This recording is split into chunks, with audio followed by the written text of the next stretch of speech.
Picture this. You're dating an absolutely gorgeous woman. She's smart, funny, and every guy in the room turns to look at her when she walks by.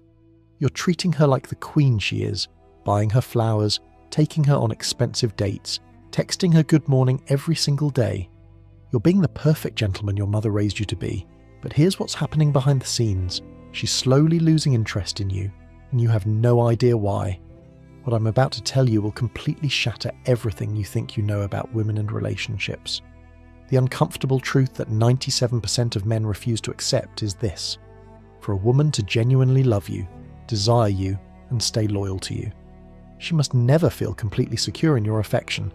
She must always feel like she's reaching upward to deserve your attention. Now, before you close this video, thinking I'm some kind of manipulative pickup artist, let me be crystal clear about what I mean. I'm not talking about being cruel or abusive. I'm talking about understanding the psychological mechanisms that drive female attraction at the deepest level. And if you stick with me for the next 15 minutes, I'm going to reveal the exact psychology behind why women lose interest in men who treat them well.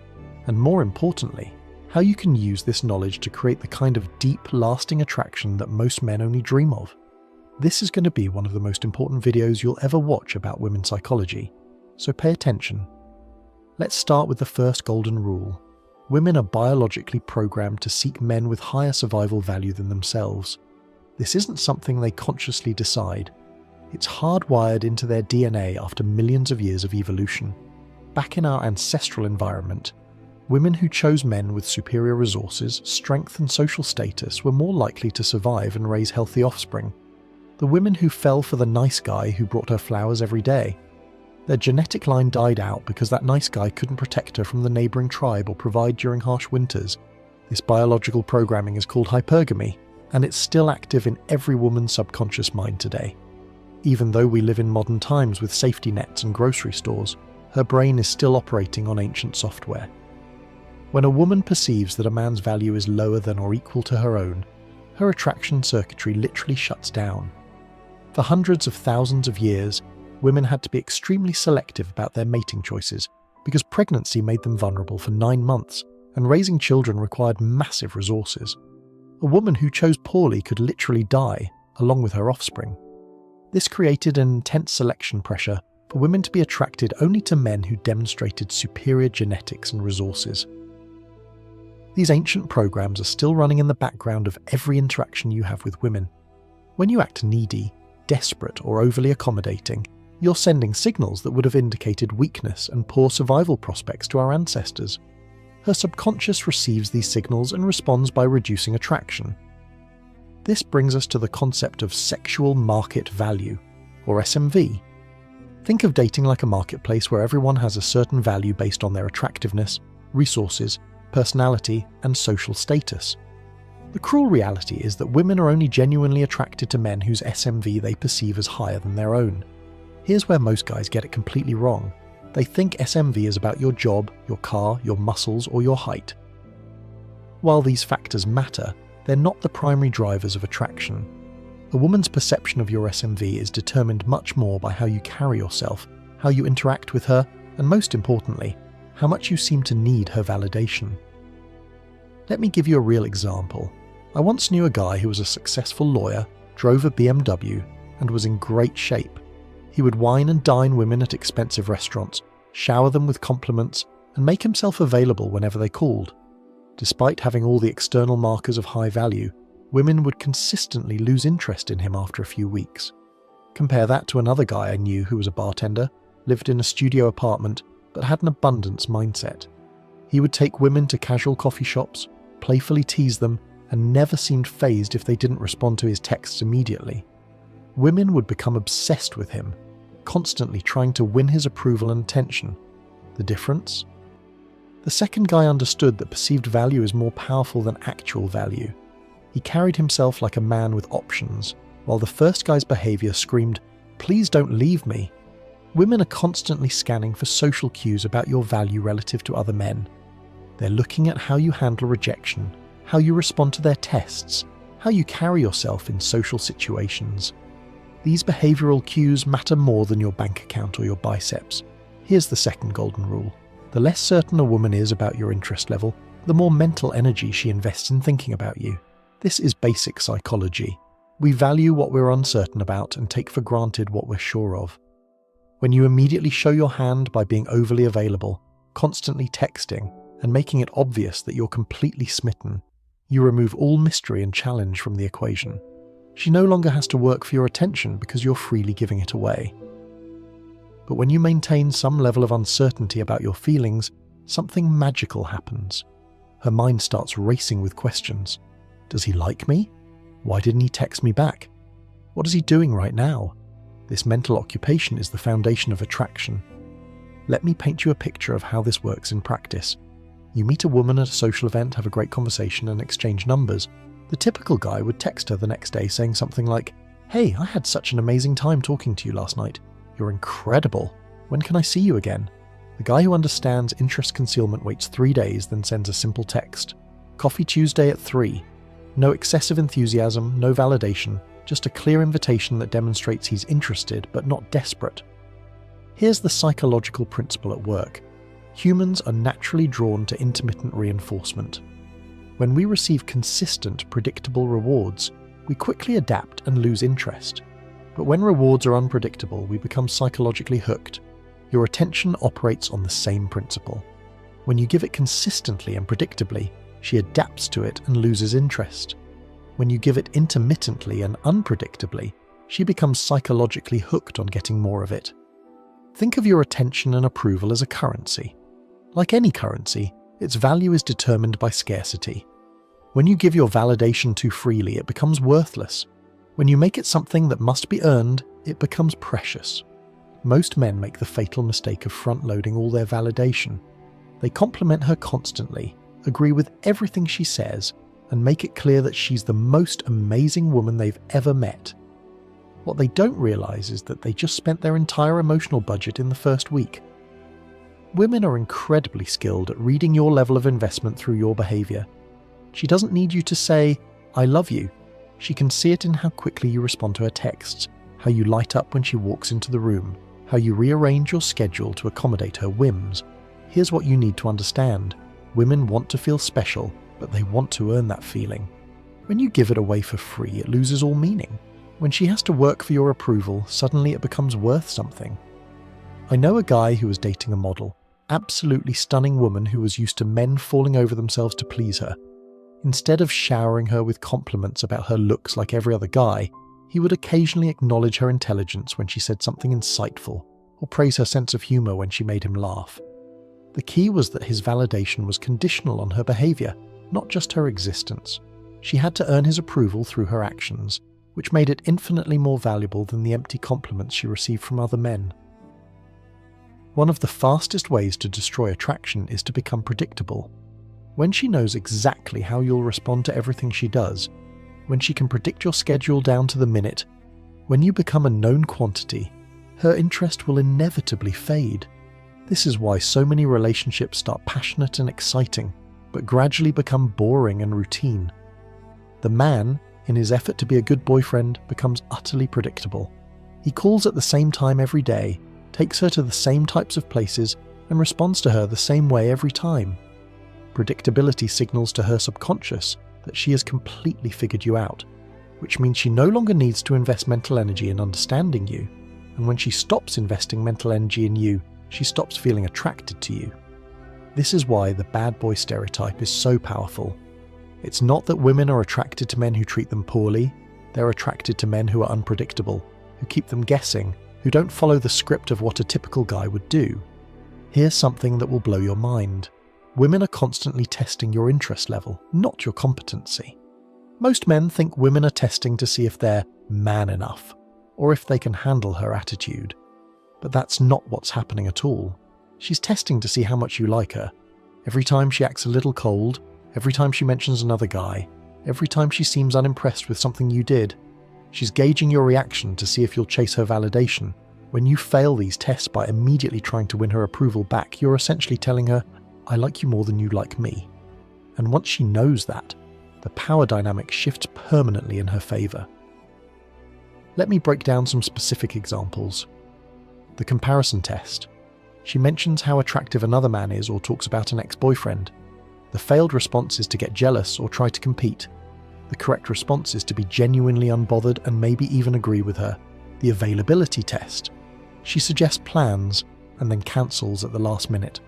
The failed response is to immediately try to reschedule or express disappointment.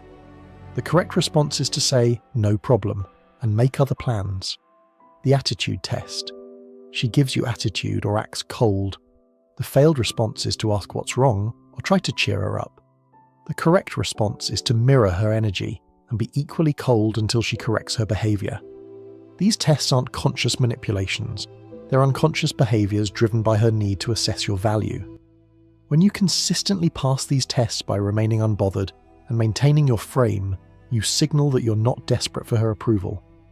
When a woman perceives that a man's value is lower than her own, her body literally starts to reject him on a biological level. This isn't conscious. It's happening in her subconscious mind. Her brain starts sending signals that this man is not genetically superior enough to be worth reproducing with. This manifests as a loss of sexual desire, increased irritability around him, and a general feeling that something is off about the relationship. This is why so many women in relationships stop being intimate with their partners. It's not that they don't love them, it's that their biology is telling them not to reproduce with someone they perceive as weak or inferior. Her subconscious thinks that you became weak, that you can't stand up to her, therefore you can't stand up for her. Women are survival creatures, and when she looks at you, you're now a bad bet for her survival. Understanding this can be painful, but it's also liberating. When you realise that her loss of interest isn't personal, it's biological, you can start to make the changes necessary to reactivate her attraction. Here's a fascinating psychological phenomenon. When a woman is uncertain about your interest level, she switches from covert to overt communication. Let me explain what this means. Normally, women communicate covertly, meaning they hint at what they want rather than stating it directly. She might say, I'm cold instead of can you give me your jacket, or I'm hungry instead of let's go eat. But when she's worried about losing you, she switches to overt communication. She starts being more direct, more affectionate, more obvious about her feelings. She'll text you things like, I miss you so much, or I can't wait to see you tonight. This shift happens because her hypergamous instincts are telling her that you might be higher value than she initially thought, and she needs to make sure she doesn't lose you to another woman. When a woman really likes a guy, she will return texts on time, call you back, always check in how your day is going, and genuinely do things to make you feel like she likes you. She switches to overt communication because hypergamy can't stand to lose one. Here's where most dating advice gets it completely wrong. They tell you to hit the gym, make more money, dress better, and develop more skills. While these things can help, they're missing the fundamental point.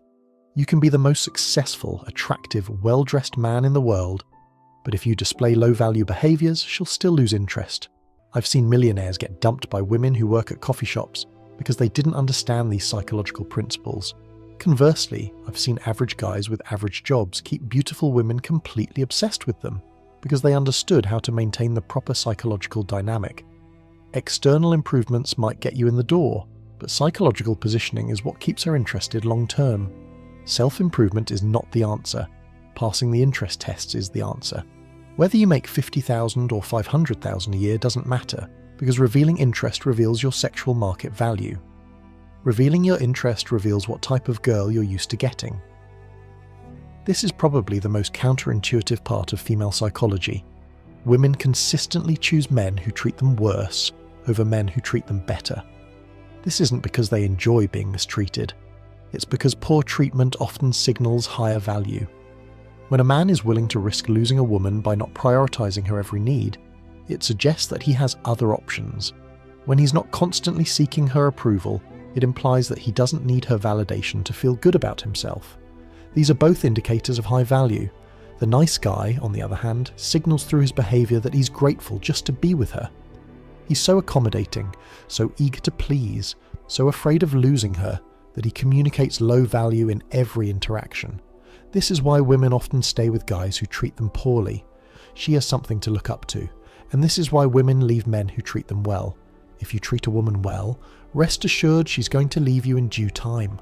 All women will leave men who treat them well.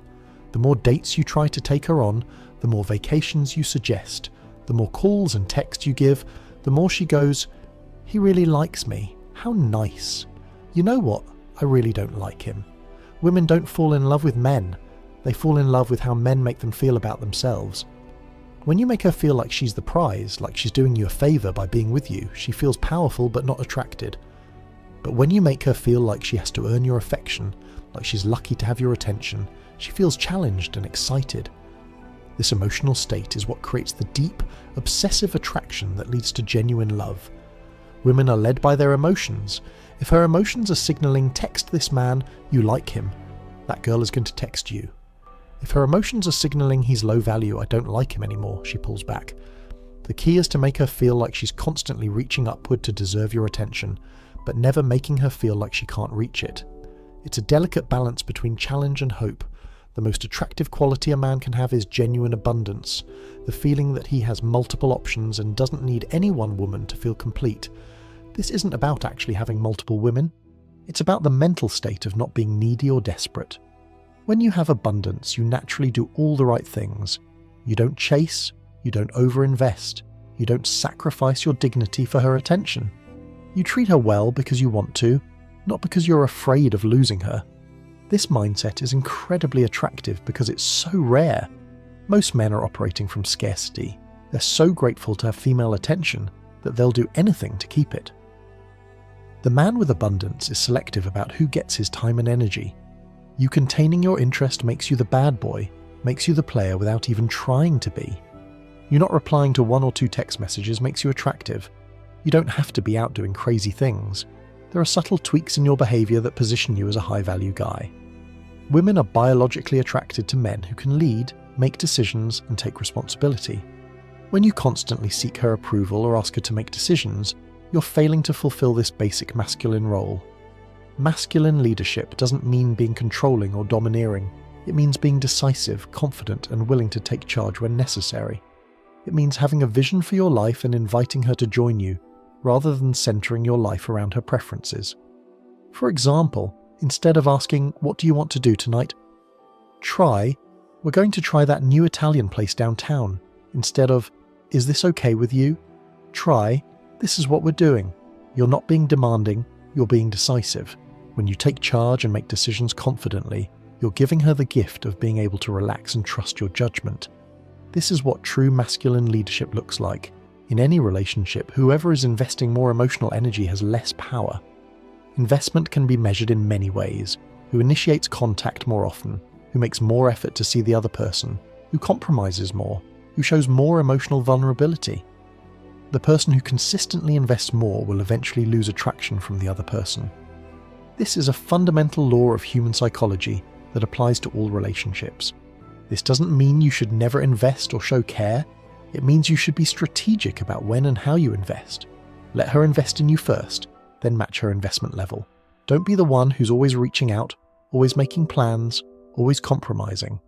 When the investment is balanced, both people feel valued and respected. When it's imbalanced, the lower investing person loses respect for the higher investing person. Frame control is perhaps the most important skill you can develop for maintaining attraction. Your frame is your perspective on reality, how you see yourself, the relationship, and the world around you. Women are constantly testing your frame to see if you'll abandon your perspective to please her. When you consistently maintain your frame, it signals that you're a strong, confident man who knows his own value. The man with strong frame control doesn't need to argue or defend his position. He simply maintains his perspective with quiet confidence, knowing that she's testing him to see if he's strong enough to lead.